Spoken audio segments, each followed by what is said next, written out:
Hello, hello. Ya estamos por aquí. Espero un momentito para que se conecten, porque sé que muchos estaban ya listos y preparados para empezar este programa. Y miren ustedes nada más el invitado que tengo el día de hoy por aquí, invitado de lujo. Por supuesto, aquí en Oye Familia, para todos ustedes, amigos que nos van a ver en estos días, porque pues el programa también se quedará grabado. Le quiero agradecer de una manera muy especial al padre Javier Olivera Rabasi. Desde Argentina se encuentra hoy con nosotros aquí en el programa de Oye Familia. Padre, bienvenido, ¿cómo está usted? Gracias, Esmeralda, por invitarme. Como siempre, un gusto, sobre todo cuando hay gente del hermoso país de México. Gracias, padre. Sabemos que usted quiere mucho, mucho, mucho, mucho a México y de verdad que México lo está conociendo. Bueno, ya tenemos un ratito de estar viendo su material, su contenido, sus videos y de verdad que me parecen de lo mejor. Déjenme platicarles un poquito aquí a mi auditorio que el padre Javier Olivera Rabasi pues es de profesión abogado. Tienen que buscar en YouTube su historia porque de verdad es increíble y aunque el día de hoy no es el tema, ¿verdad? Pero sí vale la pena que lo busquen y se van a dar cuenta también de por qué, y ahorita él nos lo irá platicando, pues se mete en estos temas, ¿no? Porque son fundamentales. También es doctor en filosofía e historia. Y fíjense que mi esposo y yo de verdad que lo admiramos muchísimo, así como muchos de nuestros amigos. Y en alguna ocasión platicando con diferentes matrimonios, me di cuenta de que había muchísimas inquietudes al respecto del tema de hoy, que es la moral conyugal.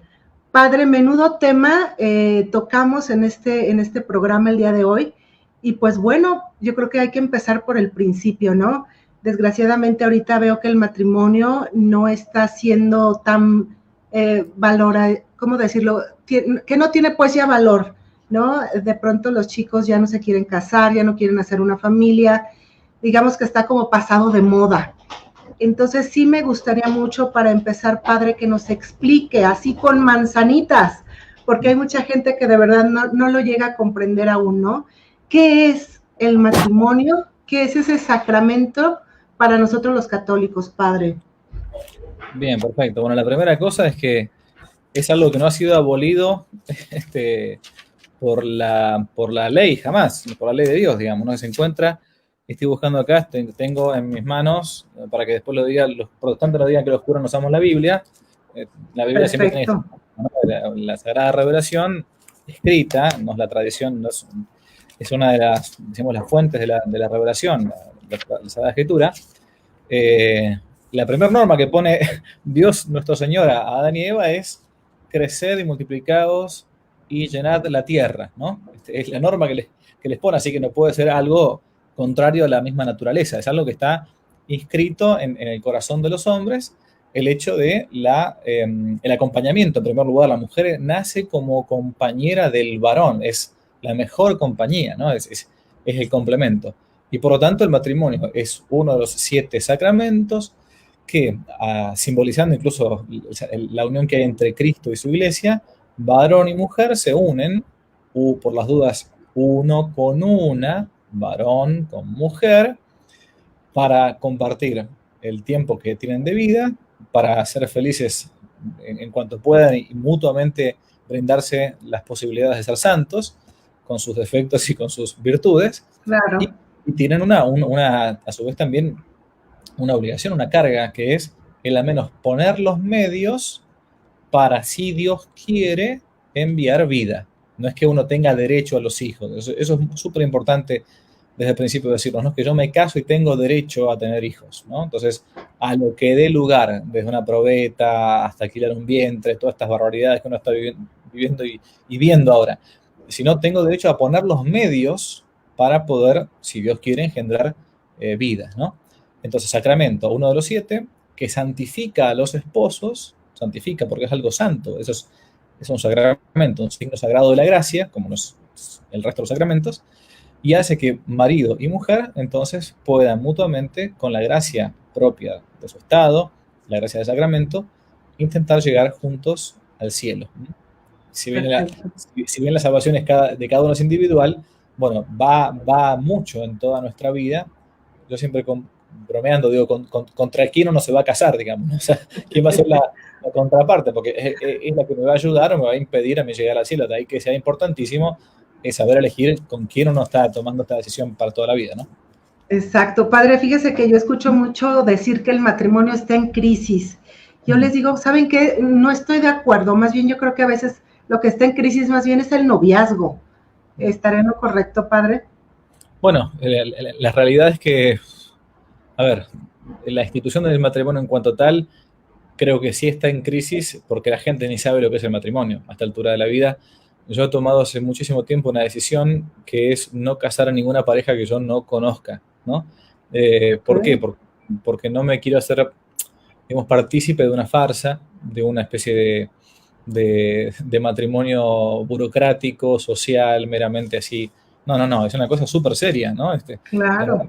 Te va la santidad en el matrimonio. Entonces es importante que cuando uno sepa que va a casarse frente a Dios, porque el sacramento, el matrimonio por civil no tiene ningún sentido, es algo, a ver, es una cuestión meramente de papeles, tan de Claro. papeles que hasta dos homosexuales dos lesbianas pueden casarse, entonces imagínense lo alejado que está del verdadero sentido del matrimonio, el matrimonio civil, digamos, ¿no?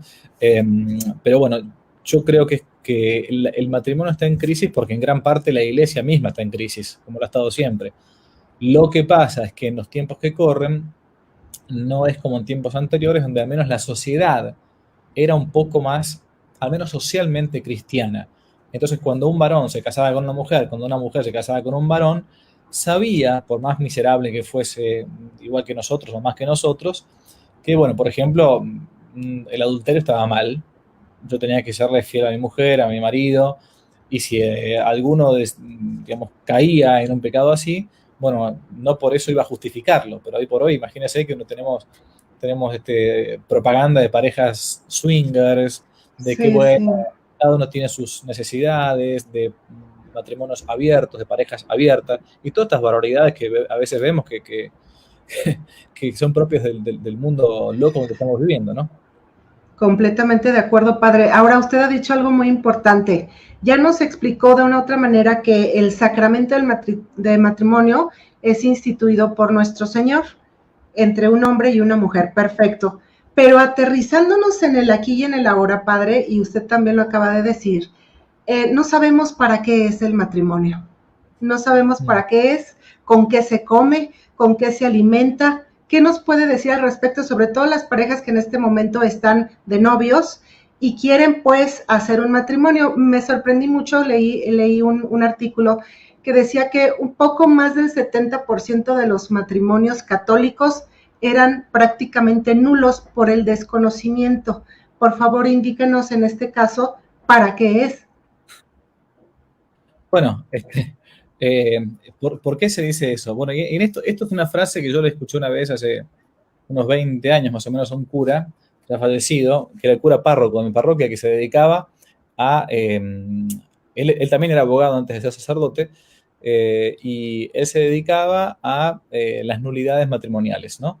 Es decir, a analizar cómo algunos matrimonios a veces poseen un vicio en el contrato, en el consentimiento, cuando se casan, por lo cual hace que ese matrimonio en realidad nunca haya existido. Hay un vicio contractual, decimos en derecho, que hace que si uno le vende el vehículo a un amigo y está sin motor, entonces hay un vicio en el contrato mismo, en el acto mismo de compra-venta, por lo tanto es anulable ese contrato.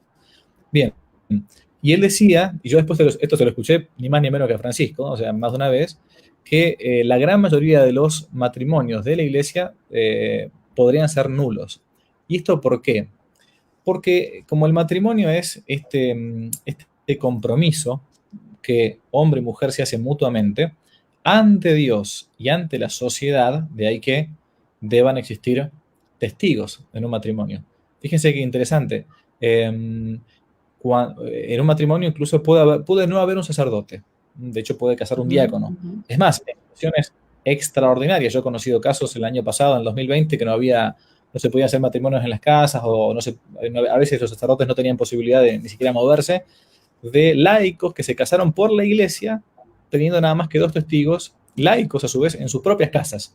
¿Mm? Es decir, es ante Dios haciendo lo que Dios manda en el sacramento del matrimonio y a su vez ante la sociedad. Por eso siempre digo los testigos, ¿no? De hecho, los ministros del sacramento del matrimonio son los mismos contrayentes. Así es. Pero si en el momento del matrimonio los contrayentes no están dispuestos a hacer alguna de las cosas que se comprometen ante Dios y la sociedad para toda la vida, que es la base y la esencia del matrimonio, ese matrimonio entonces es pasible de nulidad. No significa que sea nulo, significa que se podría llegar a hacer un proceso para decir, mire, había alguna cosa acá que usted no estaba cumpliendo. Por ejemplo, y esto es lo que debería enseñarse en los cursos prematrimoniales. Este es el gran problema y es por eso que uno se metió con estos temas. Yo no soy especialista en estos temas, pero soy sacerdote y a uno le toca estos casos muchas veces aconsejar. ¿Qué sucede muchas veces cuando uno va a una parroquia y dice, bueno, yo quiero casarme, quiero pedir turno para casarme? ¿Qué es lo que le dicen? Bueno, hay que hacer un curso prematrimonial. ¿Quién da el curso prematrimonial? Habitualmente, con la mejor de las intenciones y de mil amores, lo da un matrimonio. Un matrimonio que ya ha pasado 10 años de matrimonio, de vida conyugal. Y entonces, o bien, en el mejor de los casos, o bien se habla de el matrimonio como sacramento, y tomamos el catecismo y explicamos todo lo que implica el sacramento, la unión esponsalicia entre varón y mujer, y como Cristo con la Iglesia, la santificación, la gracia de Estado, etcétera, etcétera, etcétera, pero no en el mejor de los casos, pero habitualmente no se habla, por ejemplo, del compromiso de la fecundidad. Mire, usted si se casa por la Iglesia, de hecho está en el expediente matrimonial, tiene que estar dispuesta a ser generoso en la comunicación de la vida. Padre, perdóneme que lo interrumpa así abruptamente, pero no, estoy recordando que hubieron cambios, a lo mejor me estoy equivocando, pero corríjame. Tengo entendido que hubieron cambios al momento de dar por estos términos dentro del matrimonio en la Iglesia, pues uno jura ser fiel en lo próspero, en lo adverso, en la salud, en la enfermedad, etcétera. Y justamente en la fórmula que antes decía, y tener todos los hijos que Dios les mande, ahora cambió. ¿Estoy bien en eso, padre? ¿Se modificó? ¿O es que lo hacen? Miren, las fórmulas, a ver, las fórmulas de la Iglesia para el matrimonio es la aceptación mutua de la voluntad respecto de uno contra el otro y el otro contra el otro. Entonces, o si quiere o no quiere. Ahora, todo matrimonio católico, aún antes de la reforma litúrgica o después de la reforma litúrgica, completan un formulario con su firma, además con testigos, ¿no?, de matrimonio que van e incluso avalan la idoneidad de la persona que se va a casar, donde en el caso de los contrayentes se comprometen a varias cosas, por ejemplo, a ser fiel, ¿no?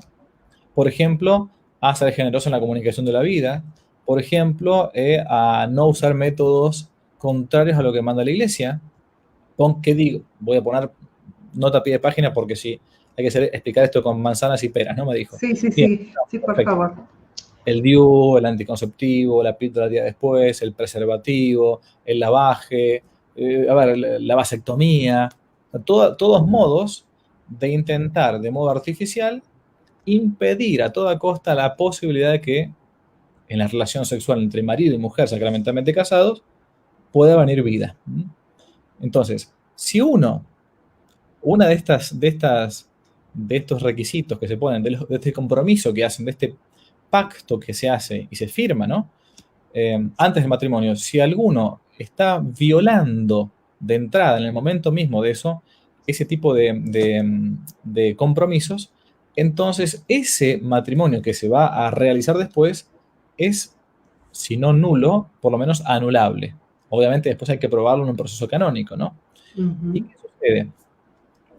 Antes de la década del 60, antes de la pastillita, de la píldora anticonceptiva, bueno, como que no había opciones. Sí, había modos de evadir la vida, siempre los hubo, ¿no?, etcétera, ¿no?, siempre los hubo. Pero la hipersexualización a la que estamos sometidos en los últimos 70 años, 60 años, ha hecho que, claro, en gran parte la gente cuando se va a casar está tan metido en la cultura que entonces cree que, bueno, que es un contrato más, es una cosa más, un formulario más que tengo que llenar, de como los formularios de impuestos, que bueno, más o menos uno hace la vista gorda y dice, bueno, a ver, ¿qué le va a estar pagando a López Obrador todos los impuestos? Algo me puedo quedar porque lo están malversando. ¿Para qué? ¿Para meter el aborto en México? No, un momentito. Entonces, a una parte me la puedo guardar. Pero cuando hay el momento, entonces, ante el sacramento del matrimonio, hacen lo mismo.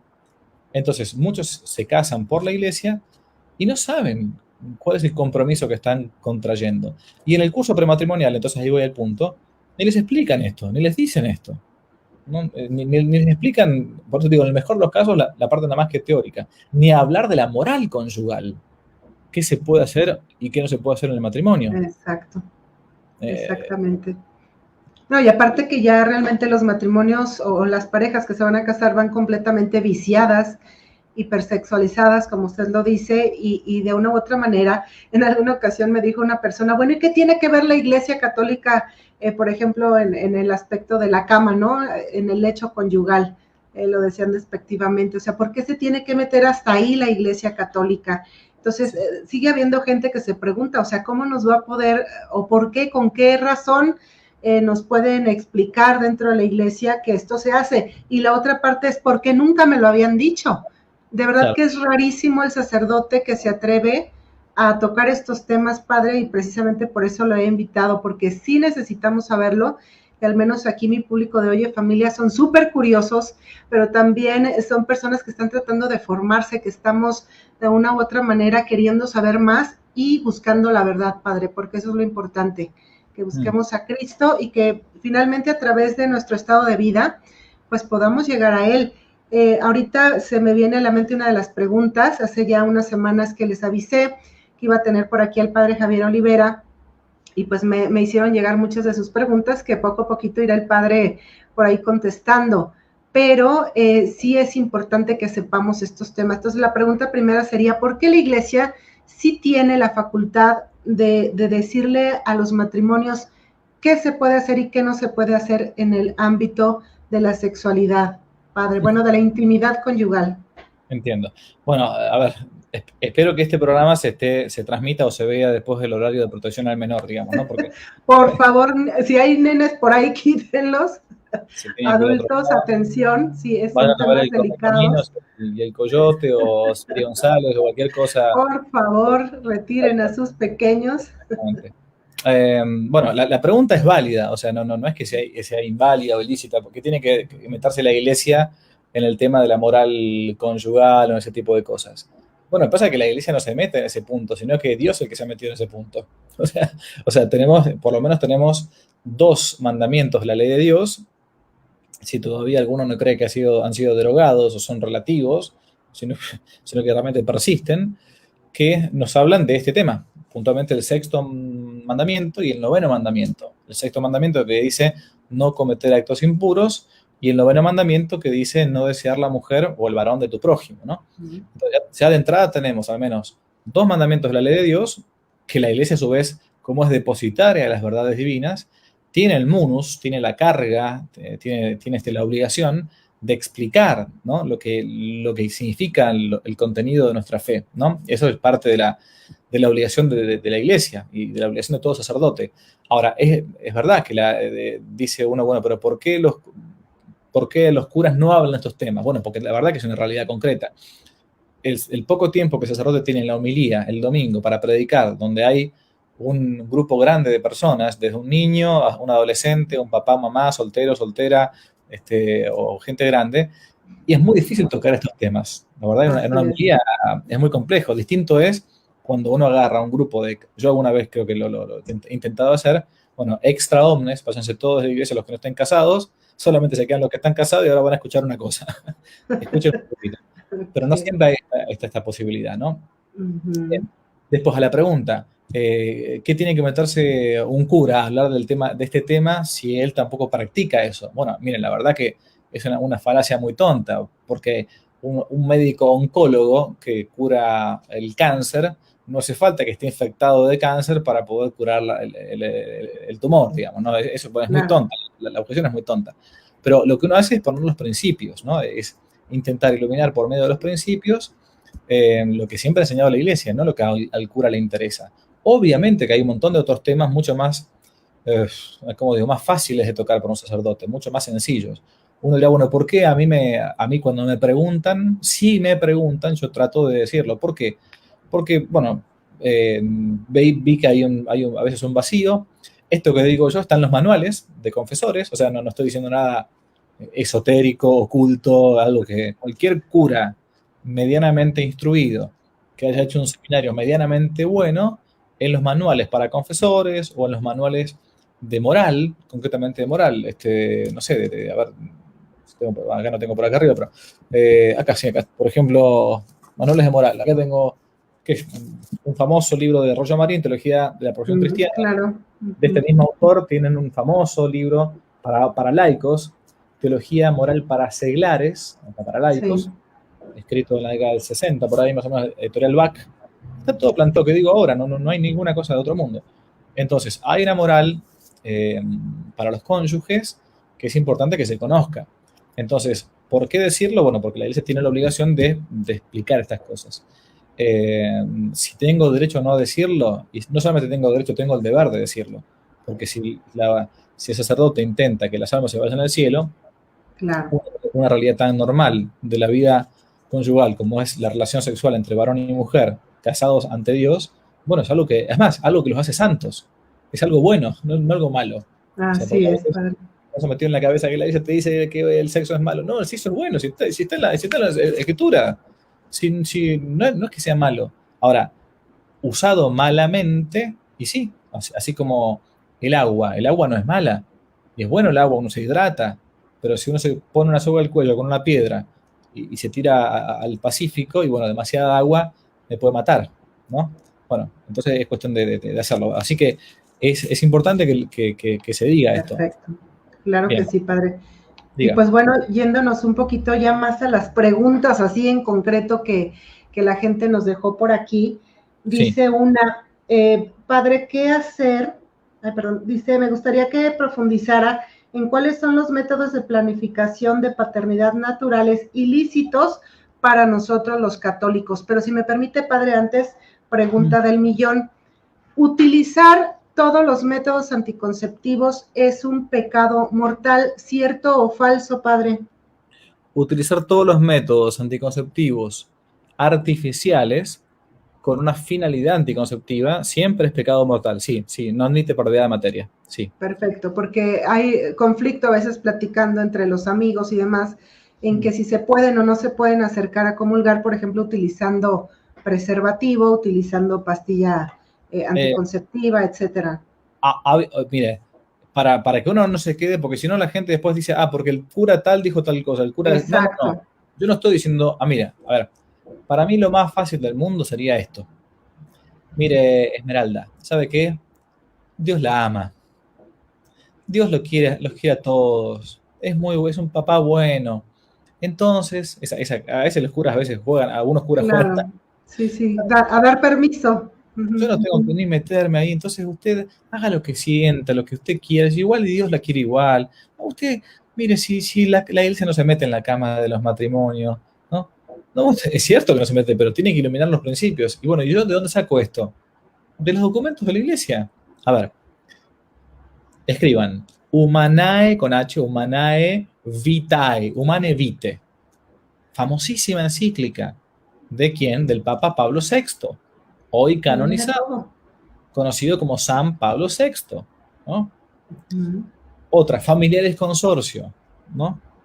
Otra, Casti Connubi. Son todos documentos papales bien claros que explican con manzanas y con naranjas el tema de la castidad conyugal. Y donde se plantea esto que me está preguntando usted recién a mí, ¿es lícito o no? Porque si no, cada cura da su opinión y yo no doy mi opinión. Maravilloso, padre. Mi obligación no es dar lo que se le ocurre al padre Javier en temas concretos de teología, ¿no? Yo tengo que decir lo que dice la iglesia. Si no, me invento una secta paralela y digo lo que se me ocurre a mí, ¿no? Perfecto. Entonces, en los documentos de la iglesia se plantea esto, que todos los métodos contrarios a la fecundación artificiales son siempre pecado en materia grave, siempre y cuando exista en la persona como siempre existe, ¿no? Plena advertencia, deliberación, consentimiento, sabiendo que lo estoy haciendo, porque hay gente que lo salva la ignorancia, porque nunca le enseñaron nada, ¿no? Exacto. No le enseñaron nada. Hay una excepción, pero no es, sería un poco largo explicarlo, pero en el caso de que una mujer, por ejemplo, tomase píldoras anticonceptivas, no intentando dejar de lado la concepción, sino buscando, por ejemplo, a regular el ciclo de fertilidad, entonces, bueno, per accidens, acá no voy a explicar todo el tema, o sea, accidentalmente, como no está buscando la anticoncepción, sino intentar regular su ciclo, entonces podría plantearse que no es un pecado. Pero bueno, es un tema excepcional. ¿No? Sí, sí. Es Fundamental. la causa doble efecto. Exactamente. Muy bien. Después, entonces, para la primera pregunta, la respuesta sería lee estas encíclicas que el padre nos acaba de decir, porque ahí viene con lujo de detalle. Por supuesto, los métodos naturales, método Claro. Billings, método Creighton, que son los más, digamos, científicos y apegados, por supuesto, al magisterio de la Iglesia. Sí, los métodos naturales, entonces, por las dudas para que quede claro, son lícitos, ¿no? Son lícitos, ojo, siempre y cuando no se utilicen con una mentalidad anticonceptiva. Eso, para allá voy, sí, sí. Bueno, Dígalo, dígalo. Si una mujer dice, no, yo soy católica, no voy a tomar anticonceptivos, mi marido no va a usar preservativos, pero resulta que uso el método Billings, ¿no? Por ejemplo, ¿no? El tema de los días, ¿no? O el cinto térmico, la temperatura, no importa cuál, no importa. Pero lo uso con una mentalidad anticonceptiva, ¿no? Sin ningún tipo de necesidad de espaciar los hijos, sin ningún problema económico grande, sin ninguna enfermedad grande, y entonces es una especie de fariseísmo, Claro. por eso, o sea, más vale tomar anticonceptivos, la verdad que es lo mismo, digamos, ¿no? O sea, lo que yo debo hacer es, a ver, esto parece una cosa súper políticamente incorrecta, pero el matrimonio católico tiene que estar abierto a la vida. ¿Mm? Esa es la regla. La excepción es si realmente no puedo por un grave problema económico, psiquiátrico, de salud, entonces, bueno, podré espaciar, según los métodos naturales, podré espaciar o podré suspender encargar niños, ¿no? Pero es la excepción. Y a su vez, uno tiene que verlo claramente en conciencia frente a Dios. Tampoco puede ser el cura el que le tiene que decir, usted tiene que tener 2, usted tiene que tener 8 hijos. No, no. Es un problema del matrimonio De dos. que le va la salvación del alma en eso. Así es. ¿No? Así es, sí, padre, es que esto por eso quise tratar este tema, porque veo tantos amigos, tanta gente de verdad que está haciendo las cosas de la forma que no lo son, incluso, padre, los sacerdotes de una u otra manera, entre comillas, dan ese permiso, ¿no? Si no es que el padre fulano me dio permiso, porque en mi caso, y nos vamos a la casuística de cada matrimonio, pues es el cuento de nunca acabar, pero Mire, yo creo que las cosas como son. yo conozco un alma muy cercana a mí, un familiar muy cercano, que había tenido ya 5 hijos. Y fue a ver un cura bueno, muy bueno. Estoy hablando de la década del 70, más o menos, 70, 80. Y el cura le dijo, mire señora, usted la verdad que ha sido muy generosa con la vida y todo. Yo le permito a partir de ahora que usted se ponga un DIU, ¿no? Y cada vez que usted usa un DIU, y estando con su marido en relaciones íntimas, quédese tranquila que yo la estoy perdonando, la estoy absolviendo, ¿no? ¿Qué tal? Esa mujer se quedó, la mujer de muy buena voluntad, se quedó así los próximos 20 años, hasta que quedó ya infértil por una cuestión de su periodo Sí. natural de mujer, ¿no? Bueno, cuando se dio cuenta de esto, ya con el tiempo, como pasa muchas veces, comenzó a recriminarse en su conciencia de por qué le había hecho caso a ese cura, ¿no? Bueno, pero ahí está el caso. No tenía ignorancia invencible. Le preguntó a un sacerdote, el cura le respondió eso. Ella no eran tiempos de internet donde uno antes googleaba y buscaba a ver cómo es el tema antes de encontrar una encíclica, había que ir a una biblioteca, no era tan fácil. Entonces, bueno, en este caso, esa mujer, obviamente, la ignorancia la salva, porque así como están los 7 sacramentos, hay un octavo sacramento, entre comillas, que es la ignorancia, que también a muchos nos salva, ¿no? Pero sí, hay muchas personas que no saben estas cosas porque nunca nadie les ha dicho nada, ¿no? Y cuando se los dicen, bueno, y sí, la verdad implica una responsabilidad también, ¿no? Claro, Pero claro. también te hace libre, ¿no? Es un compromiso, pero finalmente yo creo que redunda en una paz y una tranquilidad, ¿no? De saber que estamos haciendo lo correcto. Por acá otra pregunta, padre. ¿Qué hacer ante el uso generalizado de los anticonceptivos entre los católicos? Bueno, pues la formación creo yo sería básica, que es lo que ahorita estamos diciendo. Sí, ¿Cuál es? y no comprarlos. Sí. No comprarlos. No comprarlos, punto y se acabó. No irse a ligar, no irse ahí a quemar parte del cuerpo que, o sea, te mutilas a veces tu propio cuerpo que está sano, vas y lo mutilas, entonces es de verdad tremendo lo que pasa, aparte de los efectos secundarios. Varios hombres, padre, me preguntaron sobre la vasectomía. Yo creo que está bastante claro, la vasectomía no puede ser posible, simple y llanamente un católico y una católica no pueden hacerse ni la vasectomía ni la salpingoclasia. Sí, obviamente, momentito, es que si alguien ya se lo hizo esto, porque ahí está el punto. Entonces, Sí. ¿qué? Cada vez que yo voy a estar tomando, pongámosle, si un varón se realizó la vasectomía, por lo tanto, su mujer no puede nunca de ningún modo ser fecundada por él, dado que la reversión de la vasectomía en muchos casos hoy por hoy ni siquiera tiene un alto porcentaje de fiabilidad o de éxito, ¿no? A menos esto estoy repitiendo lo que dicen moralistas serios. No hay una obligación moral de intentar revertirlo, porque de hecho tampoco existe una gran posibilidad de que eso suceda y que funcione bien. Ahora, ¿qué pasa? Cada vez que yo cometo, o pongamos una mujer, pongámosle otro caso análogo, que se quitó el útero porque no quiere tener más de ningún tipo la posibilidad de engendrar familia. Entonces, cada vez que tengo intimidad con mi marido, con mi esposa, entonces voy a cometer un pecado mortal. No, evidentemente que no. Deberá confesarse, arrepentirse de ese pecado que ha hecho. Hay cosas que no tienen solución. Uno puede cambiar el futuro, pero no puede cambiar el pasado, ¿no? Uno tiene que arrepentirse de su pecado pasado y punto. Y bueno, de acá en adelante intentar enmendarse y punto. Pero bueno, eso es en la vasectomía claramente que no, es contrario a lo que manda la iglesia, sí. Perfecto. También otra pregunta. ¿Cómo es eso de la castidad en el matrimonio? Híjole, son dos temas aquí, pero bueno, vamos a ver. El padre, que es todo un máster en esto, nos va a decir cómo es ese tema, padre. Así como hay una castidad sacerdotal, de que uno se entrega por el reino de los cielos a la iglesia, a las almas directamente, por ejemplo, a Jesucristo, siguiendo el ejemplo de nuestro Señor Jesucristo, esto es lo fundamental del celibato sacerdotal, por ejemplo, Jesús, que fue casto desde siempre, también en el matrimonio hay una castidad, ¿no? Porque cuando el varón se casa con una mujer, o la mujer se casa con un varón, no quedan castrados. O sea, no. Al varón le siguen gustando las mujeres y a la mujer le siguen atrayendo los varones. O sea, pasa que ha dicho, bueno, de todas las que hay, elijo este, punto, se acabó. Acá está el lazo, el vínculo, ¿no?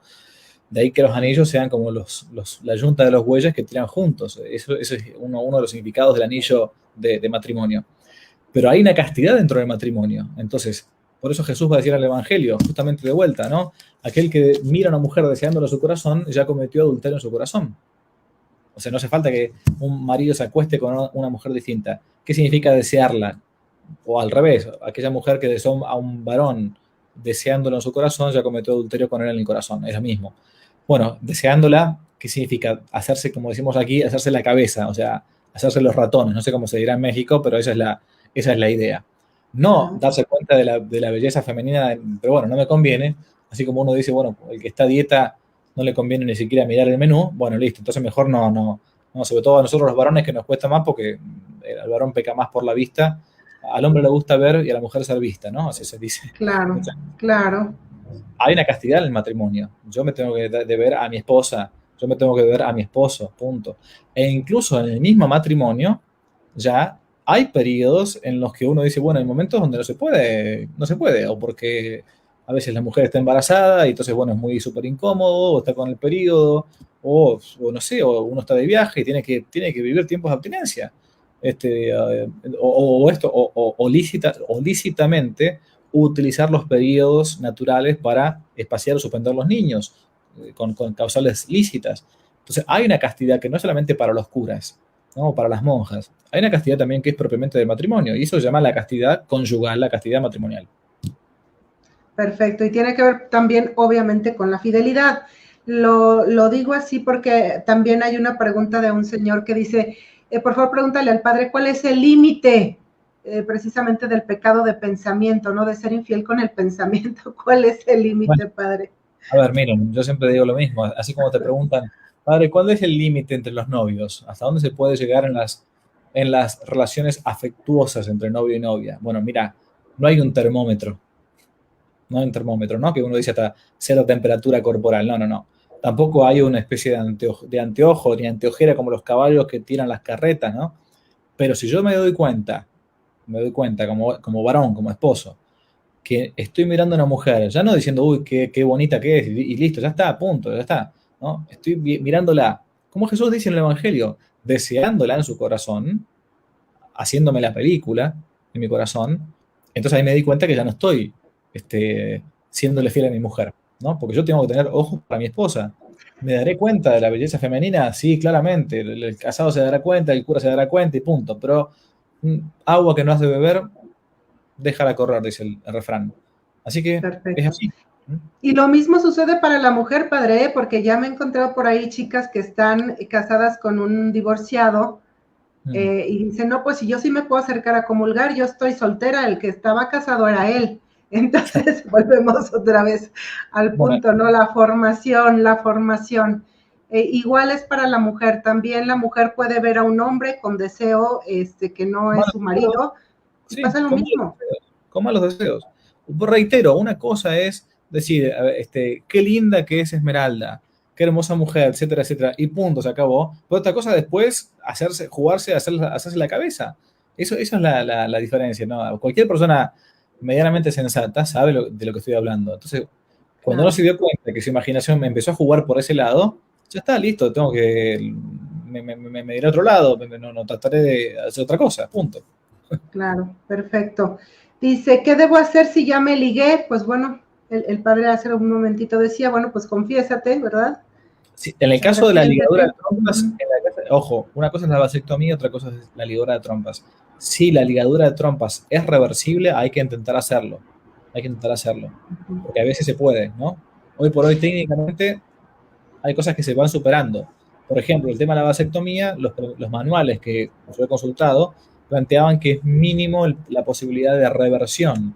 Es muy, muy grave la operación y a su vez es mínimo la posibilidad de reversión efectiva. Otros dicen que no, que hoy por hoy es mayor. Pero en el tema de la ligadura de trompas, lo mismo. Si se puede hacer, entonces, en buena conciencia, uno tiene que intentar hacerlo. Y si no se puede, lo que ya expliqué antes. Perfecto. Dice acá, ¿por qué la iglesia no deja usar anticonceptivos? Bueno, ya checamos también esto del fin, ¿no? Contradice el fin del matrimonio. Dice aquí, un padre me dijo que en mi caso sí podemos usar un preservativo porque está en riesgo mi vida o la del bebé. Bueno, es que es lo mismo, o sea, ahí es cuando entra, acá habría que explicar, si ustedes ven Humanevite, por ejemplo, el doble, o las familias consorcio también, o los, bueno, en fin, el concepto de significado de que habla Pablo VI en Humanevite, ¿no? Los dos significados del acto conyugal. Juan Pablo II reitera más de una vez el tema ¿no?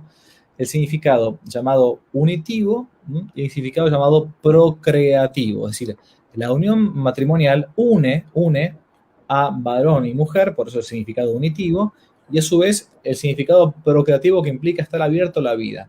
Abierto a la vida significa que no que en cada relación la mujer va a quedar embarazada. A ver, esto es muy, muy, muy fácil. El método Billings, por ejemplo, los métodos naturales por lo general, Billings, hablo de este tema en concreto, que es más conocido, no fue creado para ver cuándo hay que tener relaciones sexuales si mi mujer no queda embarazada. Fue creado al revés. Fue creado para ver cuándo es conveniente tener relaciones matrimoniales para que la mujer quede embarazada. O sea, para eso fue creado el método Billings. Lo que pasa es que después se desvirtuó diciendo, bueno, lo usamos para lo contrario. Pero la realidad es la siguiente. Hay que tener más ojo para pegarle los días para que la mujer quede embarazada que para que no quede. Porque son menos los días del mes en que la mujer puede quedar embarazada por su Que los ovulación que no. que los que no. Entonces, no es que uno no tenga otros tiempos para poder tener intimidad. Por eso, digamos, la iglesia y Dios en esto es muy sabio, la naturaleza misma es sabia, porque es hecha por Dios. Bueno, Claro. y a su vez después, entonces, pongámosles el caso extremísimo. que no se puede porque mi hijo puede llegar entonces a morirse o grave riesgo. Bueno, entonces ahí sí habría causal, pongámosle para decir, bueno, debería entonces, respetando los ritmos naturales de la mujer, espaciar o suspender los hijos por medio de los métodos naturales, ¿no? Perfecto. Dice, mi orientador espiritual me dijo que es preferible usar preservativo porque si no se va a buscar una prostituta y temo por mi matrimonio. Bueno, no hay que buscar ni una prostituta ni nada, o sea, lo que hay que hacer es convertirse, ¿no? O sea, no. Uno podrá decir, bueno, es mejor en el caso de un varón casado, adulterio, o sea, cometa adulterio, fornicación, adulterio, con una mujer que no sea la propia, es mejor que ese varón entonces use preservativo o termine el acto fuera del vaso debido de la mujer para evitar la posibilidad de engendrar vida, etcétera, etcétera, etcétera. O sea, dentro del pecado, dentro de la lógica del pecado, uno dirá, bueno, mejor que no quede embarazada, pero es tan pecado uno como lo otro, digamos, ¿no? Entonces no es que deja de ser adulterio, no es que deja de ser fornicación o lo que sea. Lo que tiene que hacer esa gente es convertirse. Miren, a ver, acá voy a ser bien claro y duro. Si un joven en el noviazgo no se aguanta la castidad con su novia, que es la gran prueba del noviazgo no es la prueba contra la humildad, la prueba contra la paciencia, la prueba contra la No, prudencia. La gran prueba es la pureza, porque quien se une con el alma quiere unirse con el cuerpo. claro. La gran prueba del amor es, no, si me amás, te vas a acostar conmigo. No, al contrario, si me amás, me lo vas a esperar. Porque un tipo que no se sabe aguantar en el noviazgo, cuando todavía no la tiene atrapada a la mujer, ¿cómo se va a aguantar el día de mañana cuando la mujer esté indispuesta? O cuando la mujer esté embarazada. ¿O cómo se va a aguantar con su secretaria? ¿O cómo se va a aguantar cuando se vaya de viaje? La sexualidad no es una necesidad básica, ¿eh? La necesidad básica es comer o beber Hacer agua. pipí. Exacto. Pero si la sexualidad fuera una necesidad básica, todos los matrimonios, pasado cierta etapa, como no pueden tener intimidad porque ya el cuerpo no le da, ¿qué pasa? Se mueren, no se mueren. Claro. Sigue habiendo el amor, es una expresión del amor, una expresión más del amor, muy importante, pero no es que se acaba el mundo por eso. Por lo tanto, si un joven, novio o novia, no puede aguantarse esto antes del matrimonio, es signo de que probablemente este tipo, esta mujer, algún problema tenga. Entonces no está bien. Psicológicamente no puede contenerse. Y si no se puede contener antes, ¿por qué se va a contener después en otro momento en que la mujer no pueda tener relaciones? ¿Se Así de entiende? simple y sencillo, claro que sí, padre. Sí, Así de simple. Ahora, la castidad, pues es el guardián del amor. Qué mejor manera de amar que esperando, ¿no? Ya sea en el noviazgo, ya sea también en el matrimonio, porque como usted bien dice, hay ciertos periodos en los que definitivamente no puede haber pues una entrega plena dentro del matrimonio, ¿no? Pero qué bien que esto se vaya, por supuesto, ejercitando desde el noviazgo, que es lo ideal, es lo ideal. Y correcto. pues, bueno, padre, vienen las preguntas fuertes en cuanto a que hay muchas mujeres que dicen, oye, fíjate que a mi esposo le gusta hacer esto, le gusta hacer lo otro, le gusta hacer aquello. A veces yo no me siento bien de hacer ciertas prácticas dentro de la moral conyugal. También viene explícitamente este tema. ¿Cómo le hacemos para hablar de estos temas, padre? Bueno, obviamente que es difícil hablar de estos temas y muchas veces preguntarlos, incluso ahora en la confesión, ¿no? Yo es que hace un tiempo, ya hace algunos años, escribí un texto que acá lo estoy buscando, a ver si lo llego a encontrar. Páselo, sí, para compartirlo aquí a la gente y que lo tenga para que se forme y lo lea, porque sí es indispensable que nos estemos formando y seguramente muchos de ustedes ahorita les está cayendo el 20 de en la torre. ¿Qué hice? ¿Qué estoy haciendo? Yo no sabía que esto estaba mal, ¿no? O no sabía que debería de hacer esto. Ahí les Entonces yo creo acabo que de bien colocar vale la pena. Perfecto. en el chat, acabo de Sí, colocar sí. recién un texto que yo publiqué hace tiempo ya, que se llama algo así como la castidad conyugal, los pecados contra ella y la Uh-huh. anticoncepción. Donde se plantean todas estas cosas que estamos conversando, o sea, pero con muy sencillo, con los Sí, documentos de la sí. iglesia, etcétera. Bien, lo que me está preguntando usted son en concreto lo que se llaman en moral los actos preparatorios para el acto conyugal completo. ¿Qué significan los actos preparatorios para el acto conyugal completo? Para poder entender lo que es preparatorio, vamos a ver lo que es concreto, es completo. El acto conyugal completo es la penetración del miembro en la vagina de la mujer y la eyaculación dentro de la vagina de la mujer. Esto se llama en mural el acto conyugal completo, natural, ¿no? Natural. Bien, ese es el acto, entonces, en sí mismo. Ahora, Sí. Marido y mujer no son autómatas, no son robots, no tienen los mismos ritmos, no se manejan exactamente Exacto. igual.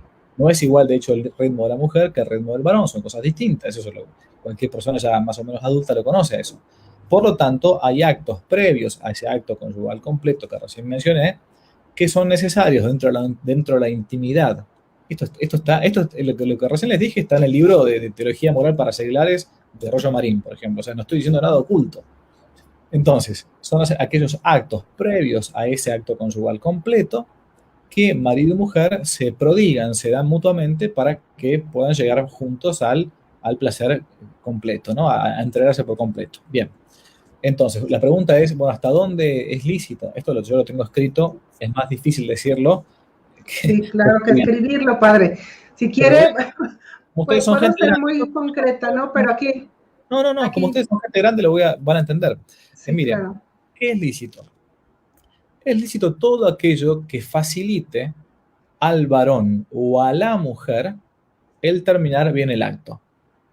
¿Y qué cosa? Lo que a uno se le ocurra siempre y cuando tenga límites, 2 límites. No haya peligro de terminar el acto antes, ¿no? Porque, o sea, meramente una especie de masturbación mutua, y a su vez que no vaya en desmedro de la fidelidad conyugal. Por eso, si marido y mujer tienen que estar mirando una película indecente para poder, entre comillas, estimularse y llegar al acto conyugal completo, evidentemente que eso no se puede hacer. ¿Por qué? Porque está faltando a la fidelidad conyugal. O ¿Me sea, en explico? pocas palabras, cero pornografía en la intimidad conyugal, o sea, no va, punto. Es que no. Pornografía no, es que hay muchos pecados alrededor y no es solamente el hecho de ver ese contenido, padre. Salvo que uno mismo se haya filmado, pero salvo que sea tan morbosa la cosa, no sé, la verdad que es algo que la verdad que no tiene mucho sentido. Pero no, aparte porque es una falta grave, gravísima, contra la fidelidad conyugal y aparte y contra la pureza. Ahora, Sí. ¿qué se puede hacer mutuamente? Hay un límite y bueno, hay cosas que capaz que a mí no me gusta hacer o que yo tengo que ceder porque a él le gusta o a ella le gusta, reitero, siempre y cuando no se termine mal el acto, ¿no? Se entiende lo que estoy diciendo, ¿no? Se entiende lo que estoy diciendo. Perfecto. Bien, entonces, ¿cuál es el límite? Y a veces el límite puede ser la caridad. Es decir, yo me casé con yo me casé con esta, y si a esta no le gustan hacer ciertas cosas que a mí me gustaría que me hiciera, o a este no le gusta hacer ciertas cosas que a mí me gustaría que me hicieran, por más que no sea en sí mismo algo ilícito, bueno, yo por caridad, que es la regla suprema, entonces no tendré que pedirlo. ¿Me explico? Okay. Perfecto. Esos son los límites, actos preparatorios. Perfecto. Hay muchas mujeres que me pusieron en lo privado algunas preguntas muy concretas, padre. Por ejemplo, que hay ocasiones que les piden utilizar ciertos artefactos extras. Entendí perfectamente. Entendí perfectamente. Bueno, eso en sí mismo no va contra el acto preparatorio en sí, siempre y cuando la otra persona esté de acuerdo, ¿no? O sea, eso es muy sencillo. El límite, entonces, reitero, para ser bien claros, acto conyugal completo es la penetración del miembro viril en la vagina de la mujer y eyaculación dentro de la vagina. Todo el acto previo anterior, siempre y cuando no haya peligro de eyaculación previa o terminar mal el acto, ¿no? O un acto contra la fidelidad, como recién decíamos con las imágenes malas, o una falta de caridad, entonces, y si ambos están de acuerdo, entonces, si eso sirve para poder fomentar el amor conyugal, entonces es lícito. Perfecto, pues ahí está el límite. De verdad que me encantaría leer así explícitamente sus preguntas, pero yo creo que lo que está diciendo el padre de verdad nos da la pauta para saber y entender perfectamente qué sí se puede y qué no se puede. Y una de esas preguntas, padre, lo voy a decir así, abierta y totalmente, perdón, pero creo que también había como mucha inquietud en ese tema. ¿Se puede practicar sexo anal? Bueno, eso es una cosa concreta que San Alfonso María de Ligorio, el gran patrono de los moralistas, rechaza, ¿no? Rechaza porque es un lugar indebido, y a su vez de ser un lugar indebido, es un lugar donde hay un grave peligro de terminar mal el acto, ¿no? Entonces eso es algo realmente rechazado, sí. De ahí para atrás todo se vale, como lo dijo el padre. Bueno, no es que todo se vale, o sea, yo puse los límites. Sí, sí, sí, para allá iba, padre. Pero repítalo otra vez, por favor, usted. No, eso es lo que dije recién, lo de, bueno, esto, si ustedes quieren todo esto que usted me preguntó, yo lo escribí en concreto en ese texto que puse recién en el chat, que ustedes pueden... Excelente, ya, para no decir más, sí, porque de verdad que... No es que tenga vergüenza de decirlo, sino que muchas de las preguntas que la gente puede hacerse, porque uno cree que uno nació ahora y que las dudas que uno tiene ahora son de ahora. Estas de dudas, ahorita, sí. fíjense que San Alfonso María de Ligorio es del siglo XVIII. Y ella se preguntaba ya en sus manuales de moral, esto que usted me preguntó, ¿es lícito el sexo oral? ¿Es lícito el sexo anal? ¿Es lícito ver cosas con otra? Ya estaba esto, porque, a ver, la iglesia tiene 2000 años, no nació ayer. Perfecto. Toda la experiencia, recuerden que la tenemos en la Iglesia Católica porque es madre y maestra, no madrastra, así es que siempre tenemos, yo creo que eso, precisamente el conocimiento de tantos siglos, sobre todo que nos dejó Jesucristo a través de ella y pues que nos está educando y formando. Desgraciadamente, en muchas ocasiones más bien no nos queremos acercar o no sabemos en dónde encontrar las respuestas, padre, porque de verdad hay muchos libros que son buenísimos para ver este tema. Por ejemplo, el padre Ramón Lucas habla maravillosamente en temas de bioética sobre el uso de los anticonceptivos, por ejemplo, y es ahí muy claro y explícito cómo nos afectan directamente tanto a hombres como a mujeres el uso de estos. Ajá, todo lo que se hace, por ejemplo, ahorita con inseminaciones in vitro y toda la técnica asistida para la procreación, bueno, pues es una verdadera, ay, es que no tengo ni una palabra en concreto para decirlo, es una barbaridad. Y aparte, estamos haciendo como pecado sobre pecado sobre pecado, padre, es una cosa impresionante. Esmeralda, acá yo estoy colocando en el chat de YouTube, puse dos cosas. Lo acabo de colocar el texto, que se llama La castidad conyugal y los pecados contra ella, y a su vez también coloqué, por las dudas, un video que yo hice bastante largo, de una hora y tanto, hora y media más o menos, explicando ese texto, que es un pequeño curso que di para moral conyugal, y ahí sí, explicando con todos los términos concretos, porque es mucho más sencillo, mucho más específico, que es un pequeño video cortito de una hora y tanto sobre la moral conyugal, que es en realidad la explicación del texto que les mandé también. Así que cualquiera de las dos cosas puede servir. Excelente, ya saben, sigan al padre por su canal también, porque acá nos estamos viendo en varios lugares al mismo tiempo, pero su canal, el canal del padre se llama Que no te la cuenten. Sí. Luego que te suene algo así raro que te diga tu confesor, ay, como que esto se me hizo raro, tú rápidamente vas y buscas ahí en Que no te la cuenten, comparas y por supuesto todo el magisterio de la iglesia, catecismo de la iglesia católica, los documentos, la tradición de la iglesia, recuerden que son los fundamentos, ¿no? Las bases de donde podemos tomar la información para poder hablar de todos estos temas, que de verdad, padre, es un encanto poderlo dialogar así con un sacerdote. Yo cuando lo he podido hacer no ha sido directamente, sino en conferencias como muy concretas, como muy privadas, y yo creo que sí hace falta que estos temas se den a conocer más. Estamos de verdad muy, digamos, tenemos un bache dentro del conocimiento en cuanto a la moral conyugal, y es fundamental que nos digan. Yo creo que ahora que platicamos esto, padre, yo pienso que tiene toda la razón cuando dice yo ahora no caso a parejas que yo no conozca. Claro, ¿Usted qué recomienda? No, trato de prepararlas, digamos, ¿no? O sea, hay que tratar de ser bien claro e intentar hacer que la gente que no conoce la verdad, porque no, bueno, tratar de formarse y a su vez también de buscar buenos sacerdotes o buenos laicos que conozcan estos temas, porque la verdad que, honestamente lo digo, no hace falta ser un genio, o sea, a ver, la moral católica no es una moral antinatural o antinaturalista. sigue conforme a la naturaleza, porque ninguno de los 10 mandamientos de la ley de Dios va a poder ir contra el orden natural, porque la verdad que el mismo que dictó los mandamientos es el mismo que dictó la ley natural. Por eso hace falta que uno pueda explicar y pueda hacer entender a los otros lo que la Iglesia siempre ha enseñado, que es esto, ninguna cosa genial. Ahora, como en la decadencia también ha llegado a muchos ambientes de formación religiosa, de seminarios y todo, bueno, entiendo que algunos capaz que no recibieron en su seminario una buena formación moral. Para eso están los libros, para eso está, yo no me quedo con la formación que recibí tampoco en el seminario. Uno sigue formándose y leyendo. Y para un laico lo mismo. Hoy por hoy, honestamente, con internet no tenés excusa, ¿eh?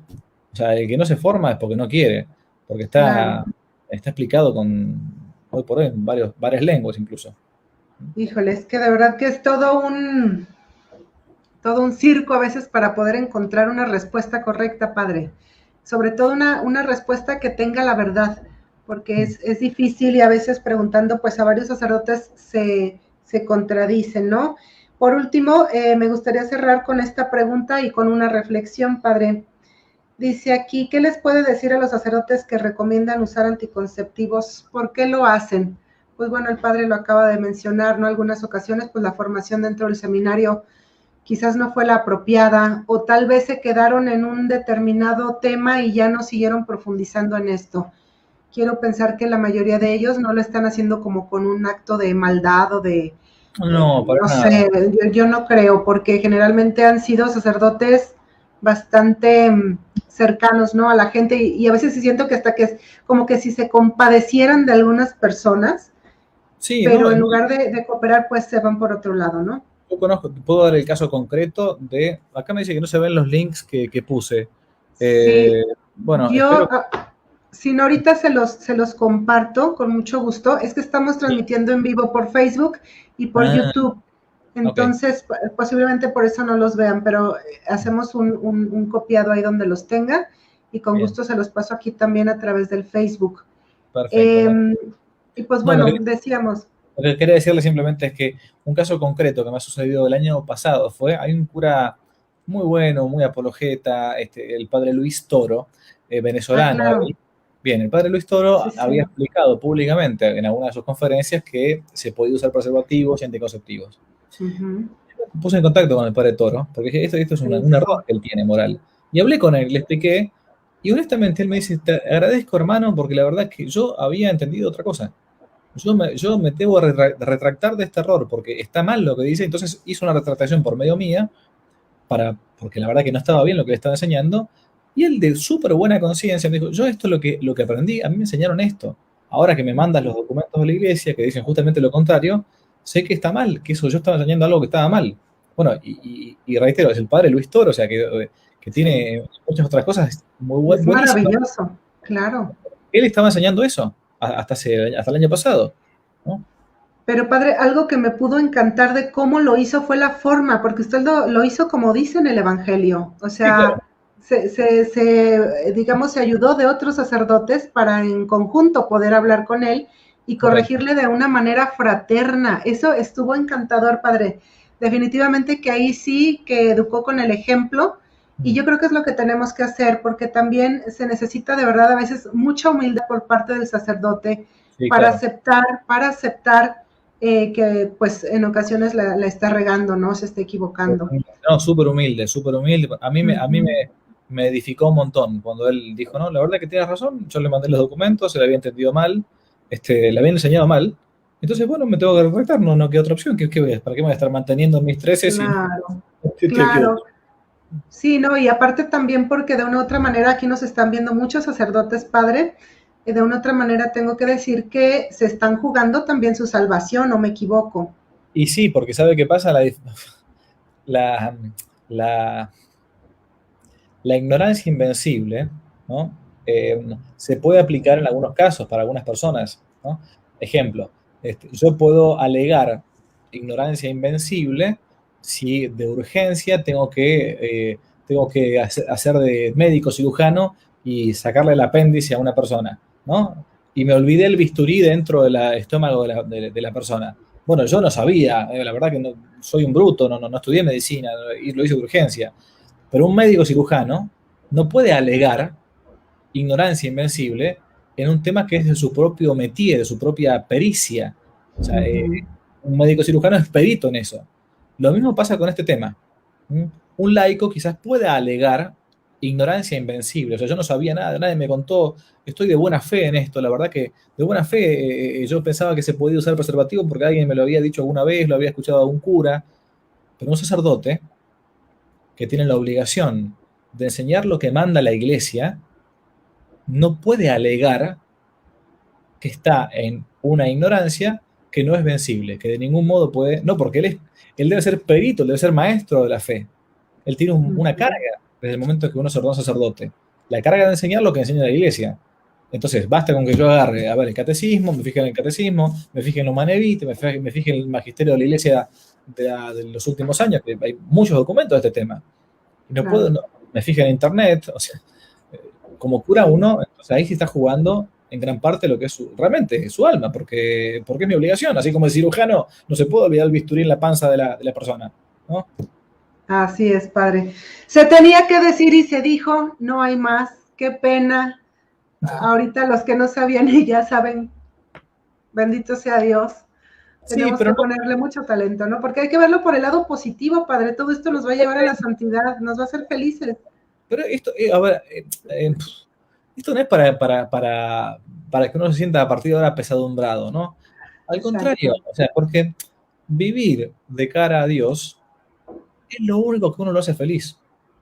Por más que a veces uno sienta y que está padeciendo por alguna cruz, por más que a veces uno diga, esto debe hacer que yo cambie en algunas cosas mi vida. Bueno, sí, pero ¿quién no? Pero no es para mal, sino que realmente el vivir como Dios manda nos termina dando la felicidad ya desde ahora, ¿no? Y esa es el ciento por uno que uno va recibiendo en esta vida, porque lo estoy siguiendo a Claro. Cristo. No es que sea un peso imposible de llevar, al contrario, Él me lo lleva por mí. Ándele. Con esa frase nos vamos a despedir, padre. No Bueno. sin antes pedirle que nos hable brevemente de la belleza del matrimonio, de la belleza del sacramento del matrimonio y que nos despida con su bendición, por favor. Bueno, son las frases del Evangelio, la única institución que no fue abolida, ¿no? Después del diluvio, el matrimonio perdura, ¿no? Y es algo que santifica a los esposos. Es aquella vocación a la cual están llamados a la santidad incluso y que incluso, así como sacerdote se santifica administrando y confeccionando los sacramentos, ¿no? Marido y mujer se santifican en la intimidad, se santifican en la crianza de los hijos, se santifican sabiendo que están criando hijos para el cielo. Y que, como dice el Salmo, son como flechas en manos de un guerrero los hijos de la juventud, ¿no? A Dios no se le cae en una hoja de un árbol sin que él al menos lo permita, ¿no? Mucho menos se le va a caer un hijo sin dar lo necesario a ese matrimonio para que pueda mantenerlo y después llevarlo al cielo, ¿no? Entonces, el gran obispo de Estados Unidos, que fue Monseñor Fulton Sheen, decía que el matrimonio es una cuestión de tres, no de dos. Es marido, mujer y Dios. O sea, dejen entrar a Dios realmente en el matrimonio. Y van a saber que Él es el que va a ser el principal artífice, el principal autor de esa obra magnífica que es la santidad matrimonial. Así sea. Les voy a dar la bendición para terminar entonces. Por favor, padre. Bueno, muy bien. En el nombre del Padre y del Hijo, del Espíritu Santo. Amén. Amén. Te damos gracias, omnipotente Dios, por todos los beneficios que hemos recibido de tu generosidad, a ti que vives y reinas por los siglos de los siglos. Amén. Amén. El Señor esté con Gracias. vosotros Y y con con tu tu espíritu. os bendiga Dios Todopoderoso, el Padre, el Hijo y el Espíritu Santo. Amén.